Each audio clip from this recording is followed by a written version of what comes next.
Hello? Magkikita lang po ba?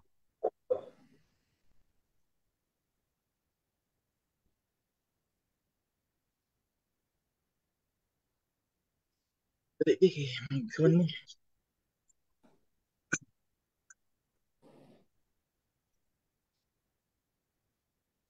Kita lang, sir. Sige, sige. Oh, good afternoon. Ay, good noon pa pala sa inyo, mga master. So, ngayon, start tayo sa ating Lookspam module. Ay, coaching pala, sorry. Okay. Oh, sige. Ikaw na ha. Check ko muna yung ating screen.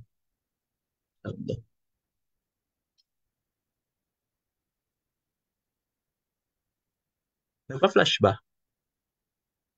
Okay. So, start na tayo. Sa mga hindi pa na kumakain dyan, mga master, pwede kayo magkain muna. Live stream lang to. Okay. So, sa first natin na coaching problem, hindi muna to problem, terms lang muna. Kasi alam natin, di ba? Maraming terms sa PISAD o sa math. So first term natin, what are the factors predicting the safe load capacity of bulb pipes? Kinuha ko itong mga master kasi si Sir Dakay, alam natin, di ba? Kumukuha din yan siya ng mga terms. Dito yung terms niya, galing sa reference to, which is, ito yung mga factors, lima to sila. First is the weight of hammer. Tapos next is yung height drop. Next natin na factor is yung number of blows per cubic foot of concrete. Next is meron din tayong uncompacted volume of concrete. And lastly, that is our dimensionless constant. Magdedepende daw to sa ating soil type or sa ating pile shaft. So as you can see mga master, meron siyang mga certain values, di ba? Nakalagay dito, meron tayong W, H, B, V, K. Dahil yan mga master, kinuha niya to sa isang formula. Okay? Kinukuha niya to sa galing sa isang formula. For this case, pwede siguro ikabisado na natin to. WHBVK. Kasi nung time nilang Master Angelo Nino, yung May 2022, nagkuha din siya ng terms na galing din sa isang formula. Parang kinopy-paste niya lang. Ganun. So baka ito rin gustuhan niya kasi katapat lang nito eh. So as you can see, sa next natin na slide, sa ating next problem, i-apply natin yung formula na kinuha natin kanina. Okay? So dito, calculate the safe load capacity of a bulb pile based on the following driving data. So, for example lang, lalabas to sa exam, dapat i-given to lahat. Kasi basically, pinapa-calculate lang niya using this, ilan tong given to? 6 givens, ganon. Yung gagawin natin mga master, if ever lalabas to siya, for sure, magbibigayan siya ng hint. And yung hint na yun, yan yung ating formula. This one. So, pag-calculate daw ni R, that is our safe load capacity, ginagamitan to ng formula na W, H, B, V raised to 2/3, divide mo yan lahat sa ating K, which is yung constant, di ba? So again, galing lang yan dito mga master. Kinuha lang niya sa ating enumeration ng terms dito. So if ever lang, 2 hits ka na dito sa ating problem. So para makuha ito mga master, mag-decipher ka lang ano mga variables dyan. I think obvious naman, di ba? Yung bully dyan, that means hammer weight. Tapos yung H naman, that is yung height of drop. Si B, huwag niyo kalimutan yung definition kanina. Yung B kanina, that was number of blows per cubic foot of concrete. So may nakalagay dyan per cubic foot. Yung given niya sa problem dito is number of blows lang yan sa isang batch. So yung gagawin niyo pala pang master, bago niyo makuha si B, kunin niyo muna si blows per cubic feet. So basically that is yung 40 dyan, number of blows, i-divide mo sa volume for every batch. So 40 over 5, that will give you 8 blows per cubic feet. Yan na yung ating B. Si V naman, I think that is obvious, that is yung volume, di ba? And lastly, yung K, yung ating dimensionless constant. So italpak nyo lang mga master, that is 3 times 20 times 8, which is 40 over 5. Tapos yung ating volume, 25, given lahat. And lastly, si 25 na constant. So for sure, dapat ibibigay yan ni sir na formula, if ever, kasi wala ka makukuha if ever hindi mo na-memorize yan siya. So lamang din kapag na-memorize mo. Okay? Yung sagot dito, 164 tons. I think pag batak na kayo sa Megaling, ay alam niyo na to, di ba? Yung R na yan. Safe load capacity, 164. Tams na. Yung next natin na problem mga master, this is still construction management methods. Okay? So a four-wheel drive tractor daw, na nag-weigh ng 20,000 kilograms, nagpo-produce na to ng maximum rainfall of 18,160 kilograms at sea level. So yung rainfall mga master, that is basically ano yung makakarga niya or ano yung makupul niya from its traction. Ganun, sa ating four-wheel drive tractor. The tractor is being operated at an altitude of 3,050 meters pala on that earth. A pull of 10,000 kilograms is required to move the tractor and its load. Yung question lang, compute the derating factor. So, yung derating factor natin mga master, dapat meron to siyang formula. Kasi constants to. You can see merong 915 tsaka 102. Magdedepende yan sa ating altitude kasi yung derating factor. Yung concept dito mga master is that kapag tumataas yung elevation na tinatakbo ng ating tractor, nagdi-decrease yung power na makakaya niya. Dahil yan mga master kasi nagdi-decrease din ng air density habang tumataas yung altitude. So therefore, maliless din yung power na makakaya natin. So therefore mga master, kukunin natin sa question is yung derating factor. Basically, altitude lang yan, minus 915 over 102. Mga constant to sila. Okay? So for this case, altitude natin binigay na 3,050 meters. Bawas mo lang sa 915, makuha mo na yung derating factor na 21%. Question na to, I think hindi to siya situation, pero ginawa ko na lang situation para in case yung tinanong niya is isang part, kuha niyo yung tatlo. Okay? So sa next problem, that is still the same problem lang, pero iba lang yung question.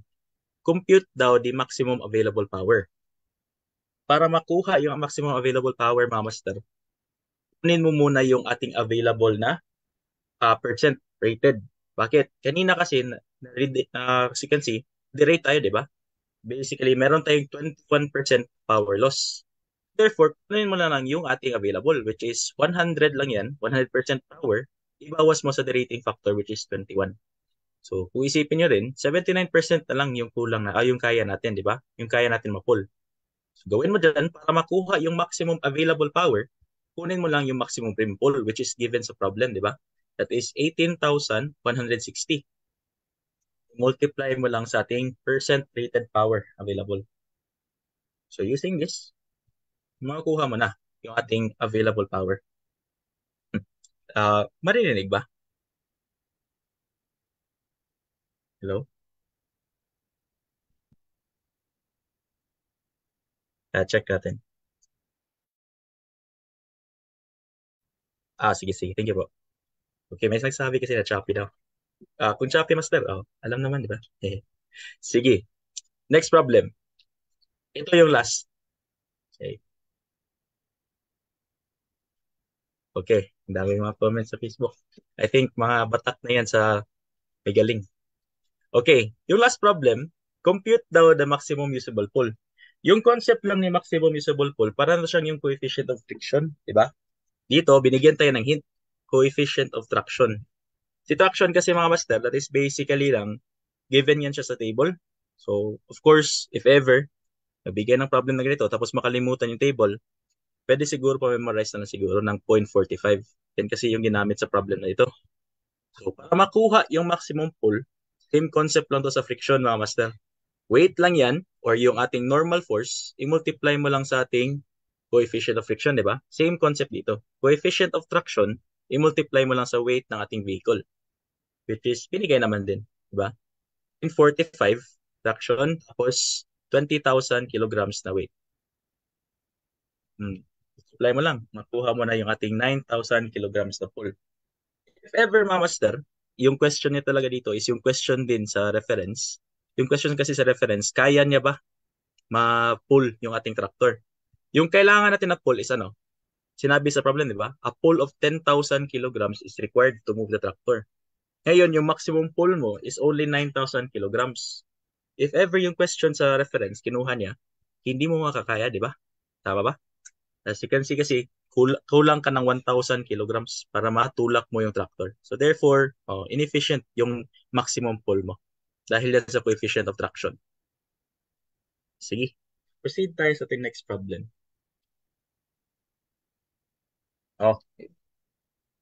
Last module natin, di ba? So, sige. A simple pendulum is used in a physics laboratory experiment to obtain an experimental value for the gravitational acceleration, di ba? Minsan kasi para makuha yung gravitational acceleration sa isang lugar, ginagamitan niya ng pendulums. Same for this case. A particular student measures the length of the pendulum to be 0.6 meters. Ngayon, nagre-displace na to ng 10 degrees from the equilibrium position, which is naka-vertical lang, and releases it. Ngayon, mga master, using a stopwatch, the student determines that the period of the pendulum is 1.55 seconds. Yung question lang, determine the experimental value of the gravitational acceleration. So again, isang paborito tong topic ni Sir Dakay, di ba? Mga ganitong problem, mga alien. No? So again, if ever hindi siya magbigay ng hint, hopefully magbigay naman siya, lang hibag-solve niyan. Period is equal to 2 pi square root of LG. L over G. So as you can see, binigay naman lahat. Yung 10 degrees dyan, pampatakot lang yan siya, mga master, kasi hindi naman kailangan yung ating angle, di ba? Basically, kapag meron ka lang period, makukuha mo na yung ating acceleration due to gravity. So sige daw, talpak mo lang dyan. Yung period binigay, which is 1.55 seconds per cycle, isang back and forth na isang ating pendulum, that is 1.55 seconds. Tapos, 0.6 na yung length ng pendulum. Kuha mo na yung gravity. Shift solve ka lang. It is 9.85. Yan lang. So, mga magaan lang binibigay ko dito, mga master, kasi alams naman din. Okay. Number 4. Ito, paborito nyo. The speed, sige. Determine daw the speed of sound through a long aluminum rod. Ayun, nagbigay siya ng mga constants, di ba? The elastic modulus of aluminum is 70,000 times 10 to the 9 Newton meters squared. Tapos density daw, meron kayong density na 2.7 times 10 to the 3 kilograms per meter squared. So dito mga master, para mag-calculate ng speed of sound, if ever hindi siya magbigay ng hint, huwag nyo lang kalimutan yung formula ni celerity. Diba? Same lang kasi yung concept dito. Celerity is the speed of sound sa water. So same lang din. Speed of sound ng isang medium. In this case, yung medium natin is yung aluminum. Okay? Celerity kasi medium doon is water, di ba? Yung ating HCE na problem. For this case, same formula lang. That is square root ng ating elastic modulus, divide mo lang sa density ng ating medium. For this case, binigyan niya lahat. Talpak mo lang dyan. Makukuha mo na yung velocity ng ating sound sa isang aluminum rod. Okay. So again, itong velocity na to, gagamitin natin to sa ating problem mamaya, which is yung B. Okay. So letter B. Yung question lang, determine daw the wavelength of the sound waves produced by a 440 Hz vibration in the rod. So, kapag nakalimutan mo rin yung formula dito or hindi na-attach ni sir, balik ka lang sa concept ni velocity. Master, relate lang natin siya sa sound. So, velocity, kinakalculate ito using distance over time, di ba? Yung pinaka-basic na formula talaga. That is simply equal to L. Yung L natin dito, ito na yung wavelength na hinahanap ng problem. I-divide mo lang sa time. And remember, kapag i-relate mo yung time sa ating sounds, that is not measured per second lang. It is measured seconds per cycle. Which is why kailangan mo L yan, sound wave, over yung ating period. Okay? So again, i-relate mo lang yung ating velocity formula sa ating sounds. Next, pero tayong isang formula pa, di ba? Para sa ating period, which is yung inverse lang ng frequency. Period is measured, that is seconds per cycle, tapos yung frequency naman natin is cycles per second. So, as you can see, simplify mo lang yung buong equation, meron ka ng equation ng ating velocity, which is the wavelength times yung frequency produced. Kanina, nakuha na natin yung velocity, di ba? Velocity ng ating sound through the aluminum rod. So, equate mo lang. V, 5,090, that is equal to yung length na hinahanap, which is yung wavelength ng ating sound waves, times 440 Hz. English, so makukuha mo na, 11.6 meters.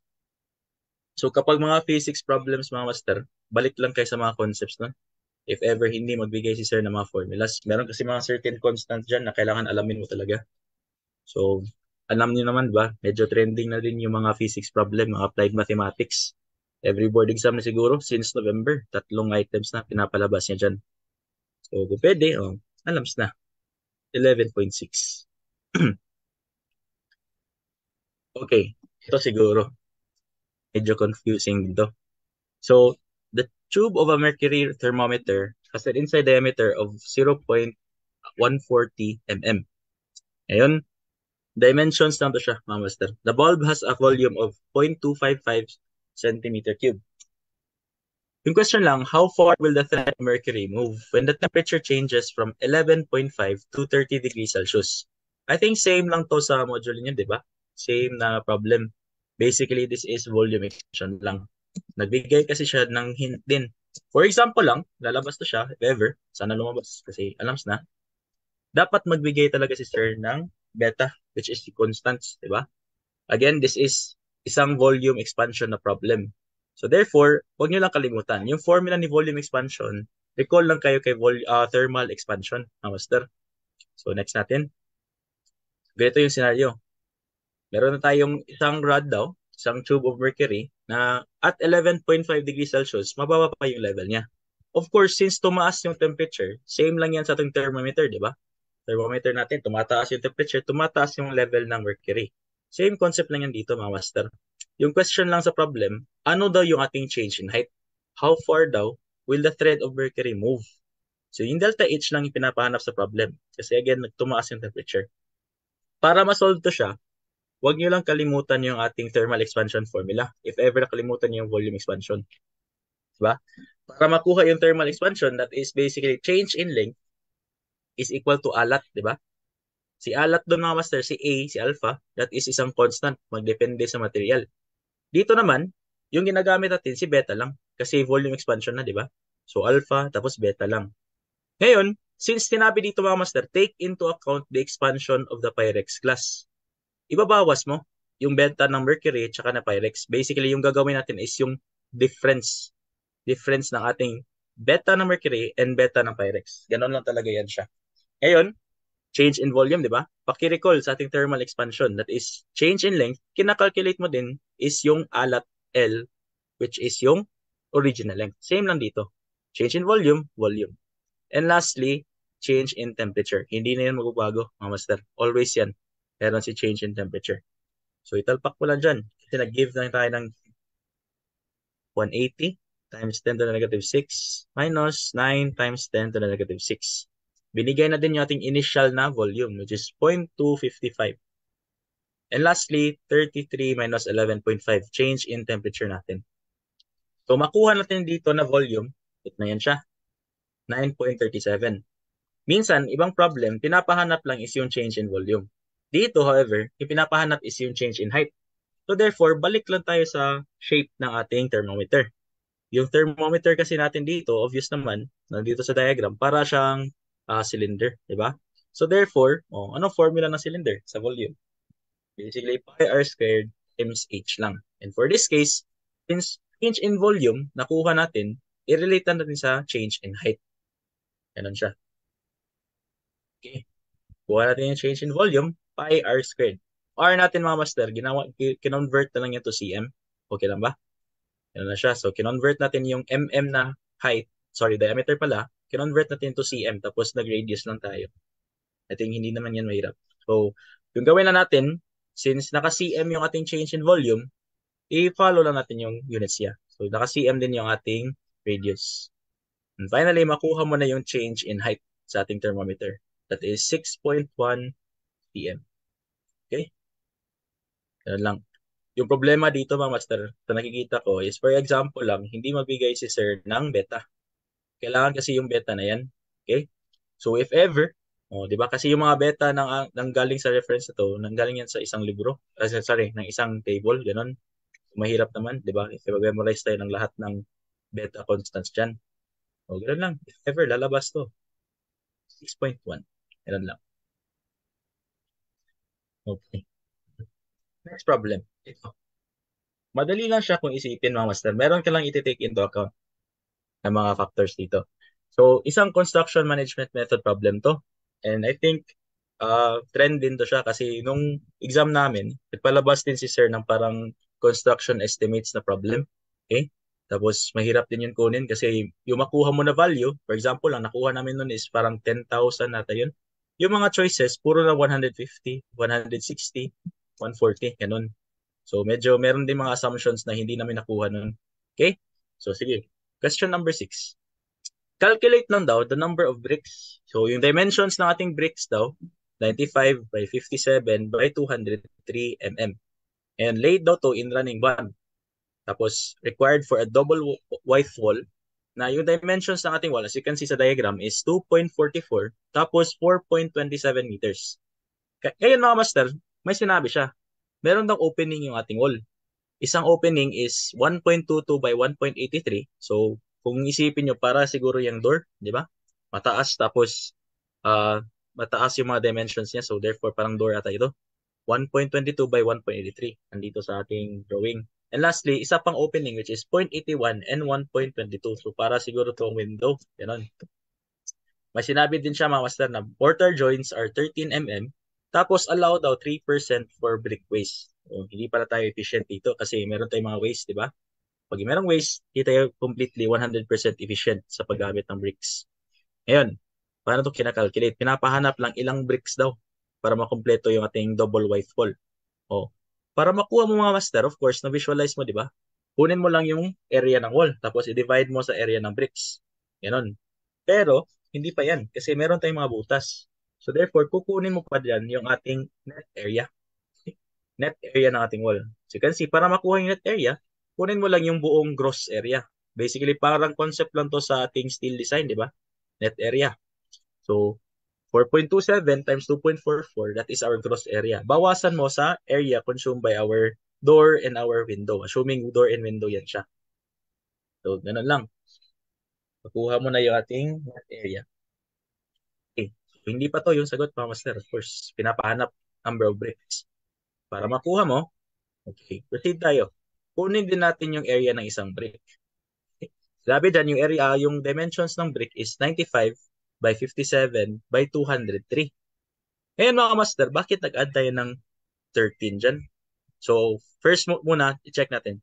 Yung mga dimensions dyan mga master, naka-mm kasi. And as you can see, yung ating area nakuha kanina, naka-meters. So, therefore, nag-convert lang tayo. That is why 0.057 yan, tsaka 0.203 mm yan siya.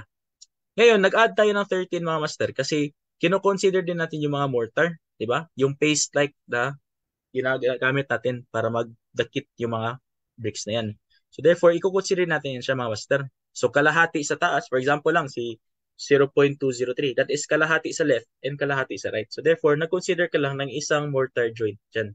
That is why mag-add ka pa ng 0.013. Tapos naman, sa ating height na dimension, which is 0.057, nag-add ka lang din dyan ng isang up and isang kalahati sa ilalim. That is why, master, nag-add ka lang ng 0.013. Consider ka lang ng mortar joints. Makuha mo na yung ating area ng bricks. Okay? Okay.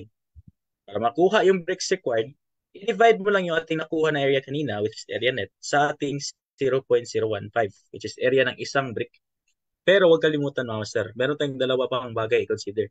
First, sinabi sa problem, double white wall daw yan. So, since double white wall siya, i-multiply mo lang ng 2 yung makuha natin na bricks. Basically, yung pinapahanap dito, dalawang walls siguro pinapakonsider. And next, wag mo kalimutan din yung allow na 3% for brick waste. So, since nag-anticipate na tayo na meron tayong waste na 3%, i-multiply mo lang 1 plus 3% dyan. Para parang nag-assume na lang tayo na meron talaga masasayang. So, all in all, number of bricks required is 981. I think kapag sa calculate, this is, try nga, this is 980 plus. Oh. Okay, so therefore, round up lang siguro to. Para hindi naman to magkulang, di ba, kapag 980. Ganun lang. So, I think this is 981. So, gravity lang yan, mga master. Alams na. Ganun lang. Galing kasi to sa paboritong reference ni sir. Ganun lang siguro. Construction management and methods pa rin to. Okay, next problem. Ito, madali lang to siya, mga master, kung isipin nyo. 24.1 kilometers of gravel road require reshaping and leveling. Ganun. So, medyo mahaba yung stretch ng ating kalsada dito. You estimate that 6 passes of a motor grader will be required. So, 6 passes ng motor grader, siguro parang para ma-flat to siya, yung gravel road natin. Ganon. So, pinaparoll to siya. Based on operator skill daw, machine characteristics, and job conditions, you estimate that 2 passes is at 6.4 kph.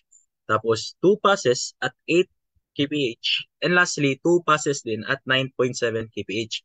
So, siguro dito mga master, magkaiba yung mga operator mo. Kasi magkaiba din yung speed ng pag-roll nila sa ating road. So, therefore, consider mo din yung ating mga speed dyan. If the job efficiency is 0.8 lang, how many grader hours will be required for this job? Yung question lang, ilang oras daw matapos yung trabaho, which is 6 passes ng ating motor grader. Huwag mo lang kalimutan, magkaiba yung kanilang mga velocities. Okay? Dalawa para sa 6.4, dalawa para sa 8, and dalawa para sa 9.7 kph. So, kung isipin niyo mga master, 6 times tayo dadaan sa 24.1 kilometers na gravel road. So, medyo matrabaho din to. Yung question lang, ilang oras daw matapos? Meron nang nag-comment. Ang bilis. Sige, alams na. Para makuha to siya mga master, of course. Sige. Balik lang tayo sa formula natin sa velocity. Uy, nag-flash yung screen. Velocity formula, paborito ninyo. Distance over time. Yung question sa problem, how many grader hours lang daw? So therefore, balik ta rin mo lang kasi yung hinahanap is time. Balik rin mo lang si velocity tsaka si time. Time, kinakalculate to using distance over velocity. As you can see, magkaiba yung ating speed, di ba? So therefore, mag-consider din tayo ng time sa ating first pass, which is 6.4 kph. Tapos time din ating second pass, and lastly, time ng ating third pass. So mangyayari dyan mga master, parang summation to ng total time it takes. So you can see, yung distance na covered for each pass is dalawang 24.1, di ba? Kasi again, sinabi dyan, dalawang balik daw, 2 passes at 6.4. So, dalawang 24.1 yung ating first pass, which is merong speed na 6.4. Tapos again, dalawang passes din sa 24.1 yung ating 8. And lastly, dalawang passes sa 24.1 yung ating 9.7 na speed. Ngayon mga master, huwag niyo lang kalimutan. May sinabi din dyan, job efficiency is 0.8. Okay? So dito, for this case, since time yung tinutukoy natin, i-divide natin si efficiency. Pero lang. Kasi kung i-multiply mo yan mga master, since hindi ka efficient na, 0.8 ka na, liliit yung time mo, which is wrong, di ba? Kapag hindi ka efficient, tataas yung time na it takes para matapos yung trabaho. So for this case, isipin mo lang, i-divide mo si efficiency dito. 1 over 0.8. Lalabas dyan, I think nakakuha na yung mga nasa Facebook. Hindi trip. May panungunix pa. Alams na daw. Magaling kayo, mga master. Sige. So, ganun lang siya. If ever makalimutan yung spam ninyo, alams na. Galing na to siya sa isang velocity na formula. Okay? Siguro, baka hindi ito makuha ng iba. Okay, question 8. Applied math na problem to siya. A pile driver hammer daw emits 143 watts of sound power when operating. And yung question lang, what is the maximum aerial sound power density? So nga ba, maximum aerial sound power density at the ground when 10.7 meters of pile remains to be driven. Ngayon, may sinabi dyan, assume isotropic reflection and disregard reflected power. So, sino to sila? Ito lang yan mga master. Sabi kasi sa ng assume isotropic reflection. Isotropic reflection, yan yung naka-yellow dyan sa ating diagram.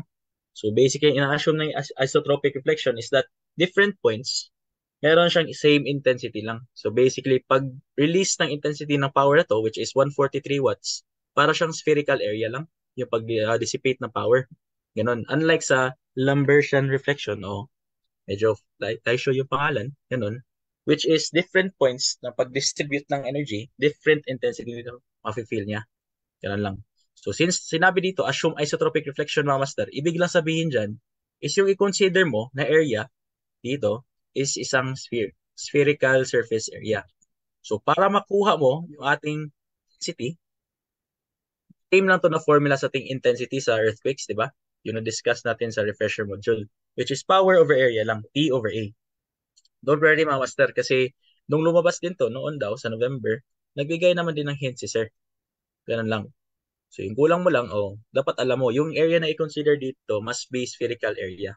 Kasi again, equally distributed yung ating yung ating intensity at all points. Ganun lang. So, power, P, binigay, which is 143 watts. Ngayon, area natin, spherical area, 4 pi r squared. The 10.7 dyan, that is our radial distance na i-consider. So, therefore, 10.7 squared. Lalabas dito is 0.0994. Ano lang. I think madali lang to siya. Basta alam mo lang yung area na kina-consider. Huwag ka mag-consider ng circle dito, mga master. Kasi yung pag-distribute ng area, para siyang 3D. Okay, so at all points, 360 degrees. Ganun. Ma-distribute yung ating power. So for this case, ito na yung ating maximum aerial sound density. So sa reference daw, that is yung ginagamit na notation is density P. Density, power density. Ganun. Oh, ito. Next. I think madali ito sa inyo, di ba? Kasi sa module ninyo nito, meron tayong Caltech. A breeder reactor daw converts relatively stable uranium-238 into the isotope plutonium-239. So ngayon, after 15 years, it is determined that 0.043% of the initial amount of the plutonium has disintegrated. So, sa first statement pa lang, first two lines pa lang, obvious na, I think, di ba? Yung pinapahanap dito, yung ating problem pala is about radioactive decay. Diba? So, ngayon question, find the half-life of this isotope if the rate of disintegration is proportional to the amount remaining. So basically mga master, yung pinapahanap dito is yung half-life. Ano, wag lang kalimutan, di ba? Kapag radioactive decay problem, alam na, this is isang differential equation. So, para makuha mo, alam natin, di ba? Meron tayong calculate for this one. Mode 3.5 lang tayo. Mode 3.5. Tapos, since mode 3.5, dalawa lang na values kailangan mo. Which is binigay naman din sa problem. Kapag original pa, kapag sabihin natin 0 years pa siya, basically first pa lang talaga, initial amount pa lang, 100% pa yung meron dyan. So 0 years, 100%. Tapos after 15 years, nagbawas daw or basically na-disintegrate daw 0.043%. So ibawas mo lang 100 minus 0.043%. Ang liit ng na-decrease, no? After 15 years. So therefore, matagal talaga ito mabuhay. Yung isang isotope na ito. So para makuha to, alam na, para makuha yung half-life, which is 50% lang ng ating amount. So 50 exahash ka lang, mamaster. Makuha mo na yung ating amount. Sige daw. So half-life natin is 24,180 years. I think kapag sa kalkian, that is 24,170 plus. O ganun lang siguro. Kasi sa reference din, nag-180 siya, nag-round up siya. So yan na siguro yung ating answer. O ito. Link dito sa module ni Master Angelo, di ba? So, a batch of fine aggregates was sieve graded. Ngayon, the percentages retained on each sieve are shown. So, yung question lang sa problem, what is the sun's fineness modulus? So, madali lang to siya mga master. And as you can see, isa din tong problem sa nakuha ni reference Sir Dakay. Ganun lang. So, if ever, sige, madali lang to kunin, di ba? Remember lang, para magkuha ng sun's fineness modulus, hindi yung percent retained gamitin natin, di ba? Yung gagamitin natin is yung cumulative mass retain. So, paano nga magkuha nun, mga master? Yung gagawin lang natin is i-add natin from the topmost sieve. So, start tayo dun, which is 4. I-add mo lang yung next sieve natin, which is 4 plus 11. It will give you 15% retained na siya. So, yung basic concept lang ng cumulative retain, mga master, is parang anong total sum na retain from sieve 4 to 8. Nun. So, next naman, sieve 4, 8 to 16. So, i-add mo lang yung ating percentages dun. Of course, kung isipin nyo, kung nandun na kayo sa pan, 100%, di ba? 100% na retain dyan. So, for this case, hanggang sa 100 lang, si 100 tayo mag-calculate. Okay? Hindi natin i-consider si pan. Pagkatapos yan, since sun's fineness modulus, pinapahanap sa problem, huwag nyo kalimutan mga master, sa bandang dulo, kukunin natin yung total na cumulative retain. Basically, i-add natin si 4, 15, 36, 58, hanggang sa 99. This will give you yung total na percent, which is 294%. Para makuha yung ating fineness modulus, anong gagawin natin? Madali lang mga master. Fineness modulus is equal to the cumulative mass retained, summation pala, summation ng cumulative mass retained, divide mo lang sa 100%. So for this case, 294 lang yan, divided by 100%. Lalabas dito, this is 2.94. Ganun. Reference mga master, ginamit nila is 2.9 lang. Hindi sila nag-assume ng 4. So parang nag-round up, round down sila. So, sige, 2.9. Ganun lang. Okay. So, yung ating question 11. Applied math naman to. I think madali lang to siya. So, a car drives daw on a highway with a legal speed limit of 100 kph. So, bantay-bantay lang kayo sa questions dito. The fuel usage daw, Q, in liters per 100 kilometers driven of a car driven at speed na V kph is given by the equation below. So, ito yung ating equation na binigay. Okay. Yung question lang sa problem, at what legal speed should the car travel in order to maximize the fuel efficiency? So, as you can see mga master, meron tayong Q dito na function of V siya. So, Q again is fuel usage. So, meron tayong fuel usage as a function sa ating velocity ng car. So, therefore, yung pinapahanap dito, as you can see, at what legal speed daw. At what legal speed daw siya para yung ating Q is maximize siya. Basically, parang tipid na tipid tayo sa gas. Ganun. So, as you can see mga master, itong problem na to, madali na siya kasi maxima minima problem na to. And binigyan na tayo ng function. Para makuha mo to, yung ating velocity na kailangan, maxima minima lang yung ating equation, which is Q. Paano to i-derive? Huwag limutan, derivation lang to siya. Therefore, quotient rule natin. Low D high, low D high minus high D low, over low squared ka lang. Sige. Okay. So, basically, yung L dyan, that is our denominator. Tapos, yung high natin is yung ating numerator. Sige. You can see, copy-paste lang ka dyan. V squared plus 6, 7, that is our low. Tapos, derive mo lang yung ating high. Tapos, minus, I think alam nyo na to, di ba? Kasi madali lang, quotient rule tsaka product rule. Yung mga basic natin na rules sa derivation. Lastly, over low squared ka lang. Tapos, yung last natin mga master, since nakuha na natin yung ating QV prime, i-equate mo lang yan sa 0. Di ba? Kasi maximum minimum problem. Yung derivative, first derivative ng function mo, i-derive mo, tapos equate to 0.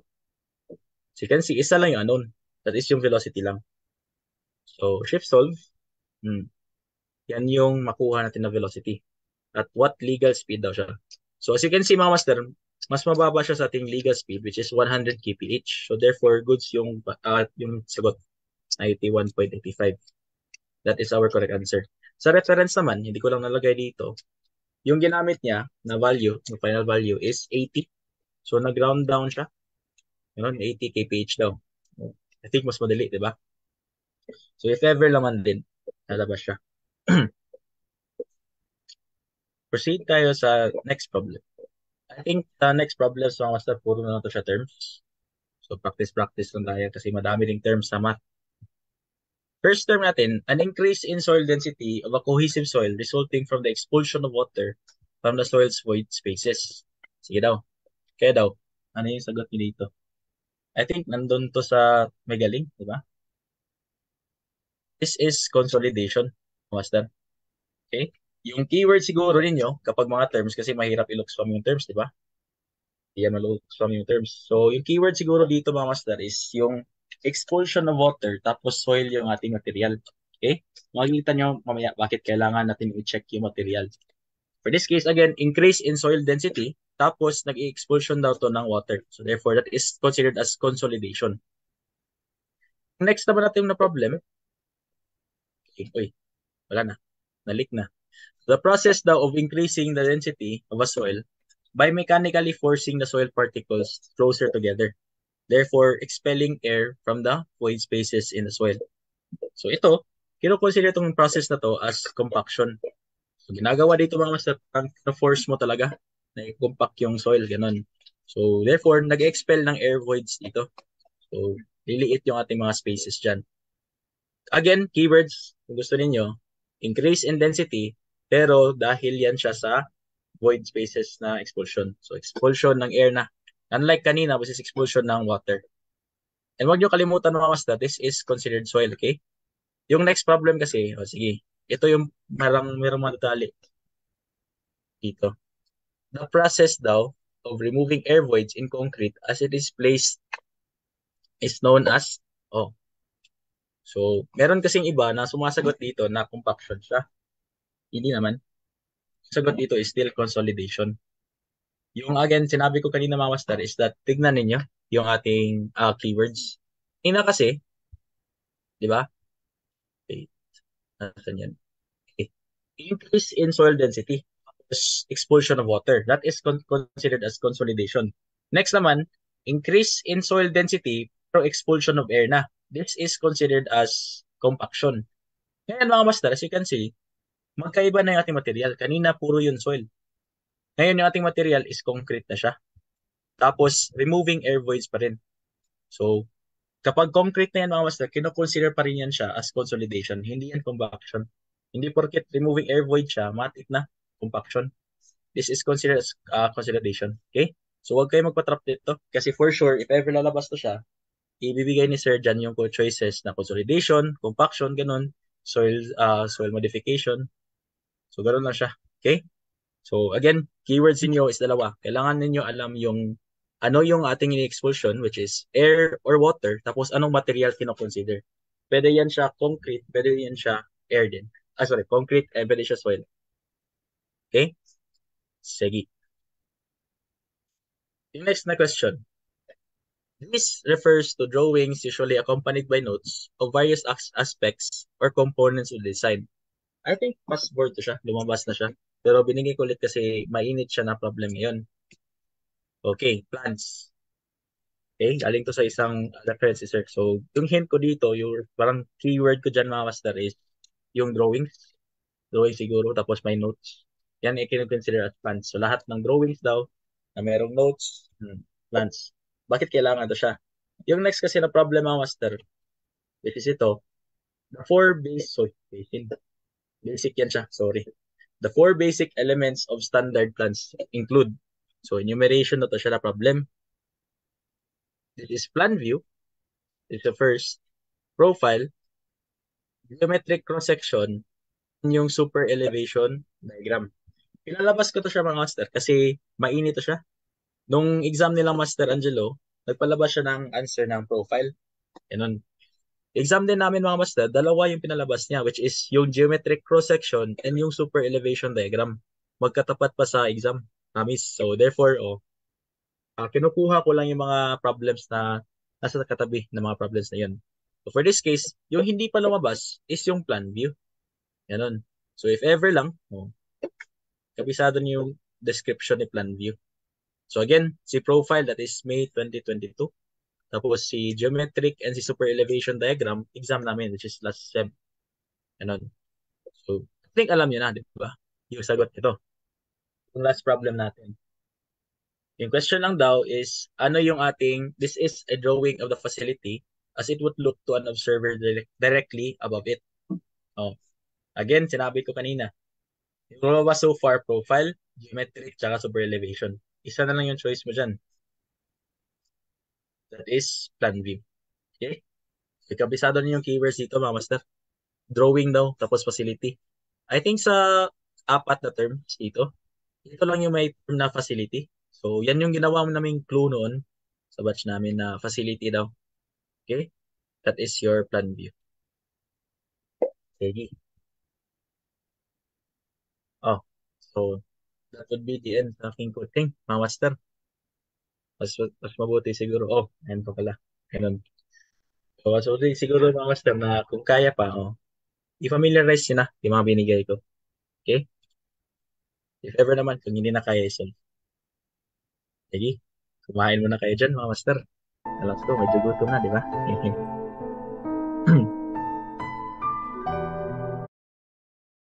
Siguro mga master na kung kaya pa, i-familiarize nyo na yung mga binigay ko.